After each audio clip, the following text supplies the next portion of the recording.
ସବୁଦିନ ସକାଳ ବେଳା ଛାତ ଉପରକୁ ଆସିବା ପ୍ରଥମ କାମ। ଆଉ ଏଇ ପ୍ରଥମ କାମର ହେଲା ମୋର ଫୁଲ ତୋଳିବା ଠାରୁ ଆରମ୍ଭ ହୋଇଥାଏ। ଫୁଲ ତୋଳିବା ଆରମ୍ଭ କଲା ବେଳକୁ ମନ୍ଦାର ଗଛରେ ଆଜି ଫୁଲର ଗୋଟେ ବି ଦର୍ଶନ ମିଳିଲାନି। କାରଣ ଗଛର ଏବେ ନୂଆ ନୂଆ କେୟାରିଂ ନିଆହେଇଛି, ତା ସହିତ କିଛିଟା ଗଛ ପ୍ରନିଂ ମଧ୍ୟ ହେଇଛି। ତାପରେ ଯାଇଥିଲି ମୋର କନିଅରି ଗଛ ପାଖକୁ। ବହୁତ କନିଅରି ଗଛ କଟାକଟି ହେଇଛି, କାହିଁକିନା ଏବେ ନୂଆ କଟାକଟି କରିଦେଲେ ଶୀତ ଦିନରେ ଆହୁରି ନୂଆ ଡାଳକେନା ବହୁତ ସାରା ମୋତେ ମିଳିବ, ଆଉ ଗଛରୁ ବହୁତ ସାରା ଫୁଲ ମଧ୍ୟ ମୁଁ ପାଇଯିବି।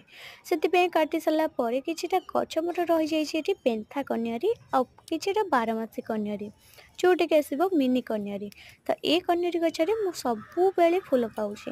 ତାପରେ ଯାଇଥିଲି ମୋର ସେବତୀ ଗଛ ପାଖକୁ। ସେବତୀ ଗଛ ପ୍ରଥମେ ଗୋଟେ ଛିଡ଼େଇଲା ବେଳକୁ ସ୍ୱାମୀ ଆସିକି ପହଞ୍ଚିକି ମୋତେ କହିଲେ ସେବତୀ ଫୁଲଟା ଦେଲୁ, ବହୁତ ବଡ଼ ବଡ଼ ହେଇଛି, ବହୁତ ବଢ଼ିଆ ଦେଖାହେଉଛି। ତାଙ୍କ ହାତକୁ ବଢ଼େଇ ଦେଇଥିଲି ଗୋଟେ ସେବତୀ। ତାପରେ ମୁଁ ଆଉ ଦୁଇଟା ସେବତୀ ଫୁଲ ତୁଳି ଆଣିଥିଲି। ଏ ଫୁଲ ଦେଖିକି ସତରେ ଭଲ ଲାଗୁଛି ନା? ମୋତେ ତ ବହୁତ ଭଲ ଲାଗୁଛି, କାହିଁକିନା ଗୋଟେ ଫୁଲ ପୁରା ଗୋଟେ ହାତ ଚକି ମାପର ହେଇଯାଉଛି। ଇଏ ବହୁତ ବଡ଼ ବଡ଼ ଫୁଲ ଫୁଟୁଛି, ଆଉ ତା ସହିତ ଏଇଟା ସେଣ୍ଟେଡ଼ ବାଲା ଯେହେତୁ ମୋର ତ ସବୁଠୁ ପ୍ରିୟ ଫୁଲ ଏଇଟା ହିଁ ହେଇଯାଇଛି। ମୋତେ ତ ବହୁତ ଭଲ ଲାଗିଲା। ଆପଣମାନଙ୍କୁ କେମିତି ଲାଗିଲା କହିବେ। ତା ଭିତରେ ତାର ହଳଦିଆ ରଙ୍ଗର ଯେଉଁ ଫୁଲର ପାଖୁଡ଼ା ଗୁଡ଼ାକ କେଶର